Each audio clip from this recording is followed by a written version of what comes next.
Epione pain management and regenerative centre. ఇక మీ నొప్పులు శాశ్వతం కావు.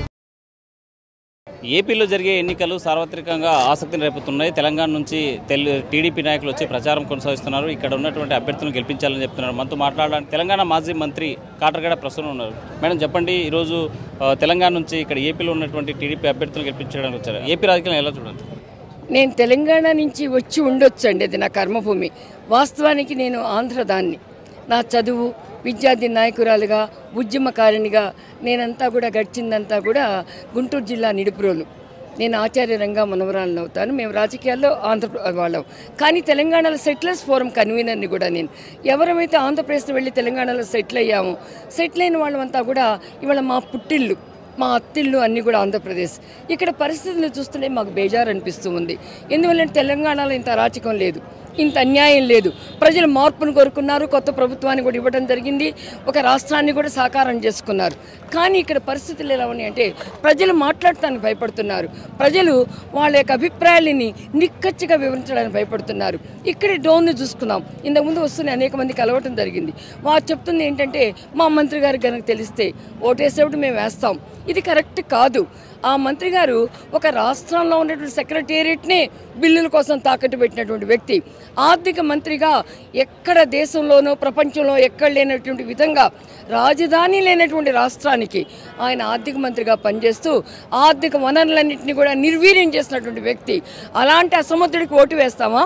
సమర్థుడైనటువంటి కోట్ల సూర్యప్రకాష్ రెడ్డి గారికి మంత్రిగా పనిచేశారు, ముఖ్యమంత్రి కొడుకుగా ఉన్నారు, వాళ్ళ భార్య ఎమ్మెల్యేగా పనిచేసింది, ఏం సంపాదించుకోలేదు. అలాంటి వ్యక్తికి ఓటు వేద్దాం, ఇక్కడ ఆలోచించుకోవాలి. వాటన్నిటికన్నా ముఖ్యంగా ఈరోజు చెప్పాలంటే జగన్ అరాచక పాలన, జగన్ అన్యాయ పరిపాలన, ప్రజలని ఏ విధంగా చూస్తున్నారు. భూమి హక్కులను కూడా ఈరోజు తన మీద పెట్టుకొని రేపు వాటిని కూడా తాకట్టు పెట్టడానికి వెళ్తున్నటువంటి పరిస్థితి చూసిన తర్వాత ఈ నిరంకుశం, ఈ నియంతృత్వానికి, ఈ దౌర్జన్యాలకి మంగళం పాడాలి. ఒక ఇద్దరు ఆడబిడ్డలు కడపలో సొంత చెల్లెలు బయటకు వచ్చి చెల్లెళ్ళు బాబాయిని చంపితే దిక్కేంటని అడుగుతూ ఉన్నారు. అదంతా ఎందుకండి? అది చెల్లెళ్ళ మధ్య ఏదన్నా గొడవని వాళ్ళు అన్నా కూడా ఆ రోజున అవినాష్ రెడ్డి గారు సిబిఐ వాళ్ళని రానిచ్చాడు రాష్ట్రానికి. ఎవరి జాగీరండి ఈ రాష్ట్రం, ఎవరి సొంతరం అండి ఇది?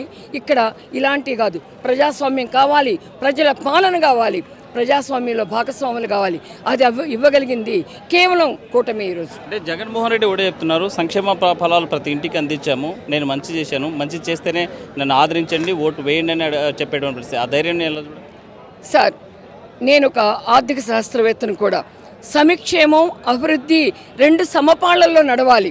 నువ్వు సంక్షేమం పేరుతో ఇంటింటికి నేను 5,000, 10,000, 20,000, 30,000, 40,000 ఇచ్చానని లెక్కలు చెప్పి వాళ్ళని ఓటాడే హక్కు నీకు లేదు. సంక్షేమం ఇవ్వాలి, సంక్షేమ కార్యక్రమాలు చేపట్టాలి. ఎవరికైతే ప్రభుత్వ ఫలాలు అందడంలో జాప్యం జరిగిద్దో, ఎవరికైతే కూడా దారిద్ర్య రేఖ దిగువన బతుకుతూ ఉంటారో, వాళ్ళకి ఎవరికైతే అభివృద్ధి నోచుకోలేదో ఆ నిమ్న వర్గాల కోసం, ఆ తాడిత వర్గాల కోసం, ఆ పీడిత వర్గాల కోసం, వారి కోసం రాజ్యాంగబద్ధంగా సంక్షేమ కార్యక్రమాలు చేపట్టాలి. అవి చేపడుతూ సమఉజ్జీల ఆర్థిక వ్యవస్థ నడవాలనుకున్నప్పుడు దానికి సంబంధించినటువంటి ఒక డెవలప్మెంట్ యాక్టివిటీ, ప్రొడక్టివిటీ యాక్టివిటీని చేయాలి. ఇంతవరకు సాగునీటి రంగంలో ఇక్కడ అభివృద్ధి లేదు, ఉత్పాదక రంగంలో, పారిశ్రామిక రంగంలో అభివృద్ధి లేదు, సేవల రంగంలో లేదు. ఆర్థిక వ్యవస్థ అంతా కూడా తాకట్టు పెట్టి ప్రతి మనిషి మీద 2 లక్షల రూపాయలు పైగా అప్పుని క్యారీ చేసుకుంటూ మనం బతుకుతున్నాం. మనం 2 లక్షల అప్పుని 3 లక్షలకి, 4 లక్షలు, 5 లక్షలు తీసుకెళ్ళడానికి నీకు 15,000 రూపాయలు లంచం ఇస్తున్నామంటే భరిద్దామా? భరించే పరిస్థితి కాదు.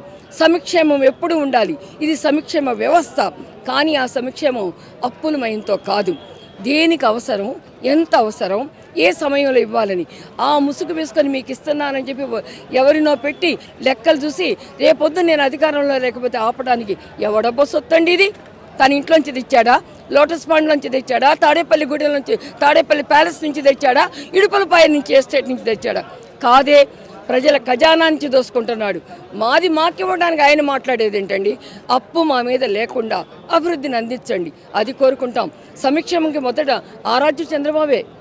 ఏపీలో టీడీపీ అభ్యర్థులకి ఎందుకు ఓటేయాలంటే ఖచ్చితంగా టీడీపీకి వేయాలి. 5 సంవత్సరాల పాటు వైఎస్ఆర్సీపీ పరిపాలన చూసాం.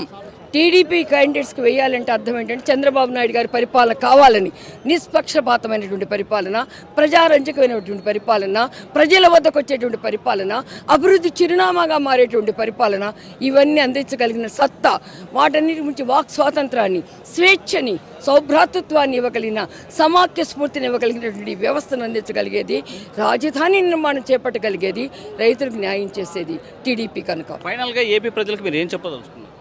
ధైర్యంగా ముందుకు రండి, నిష్పక్షపాతంగా మీ ఓటు హక్కును వినియోగించుకోండి. మాకే ఓటు అని మేము అడగటల్లా, నిష్పక్షపాతంగా ఓటు హక్కుని వినియోగించుకొని ఓటు అమ్ముడుపోకుండా ఉండేది చూసుకొని ప్రజాస్వామ్యానికి నిర్వచనమైన రీతిలో ప్రజల్ని దగా చేసే రాజకీయాలకు స్వస్తి పలికేట్టుగా, హత్యా రాజకీయాలకు స్వస్తి పలికేట్టుగా మీ విధానంగా మీరు ఆలోచించి, మీరు ఎంతో ఓటర్లు సుశిక్షితులు, ఓటర్లు ఎంతో తెలివైన వారు, ఆలోచించమని అడుగుతున్నాం.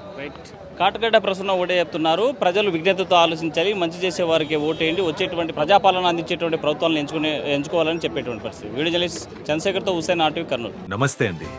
ఇది వ్యాపారం గురించి కాదు, ఓటు గురించి. ఎన్నికల్లో ఓటు వేయడం మన హక్కు మాత్రమే కాదు, కర్తవ్యం. ఎంతో మంది మహా నేతలు శ్రమించి ప్రాణత్యాగం చేసి ఈ అవకాశాన్ని మనకిప్పించారు. అందరూ ఓటు వేద్దాం, ఎందుకంటే ఓటు హక్కు ఊరికే రాదు. నా ఓటు ఎవరికో తెలుసా? అది సీక్రెట్ అండి.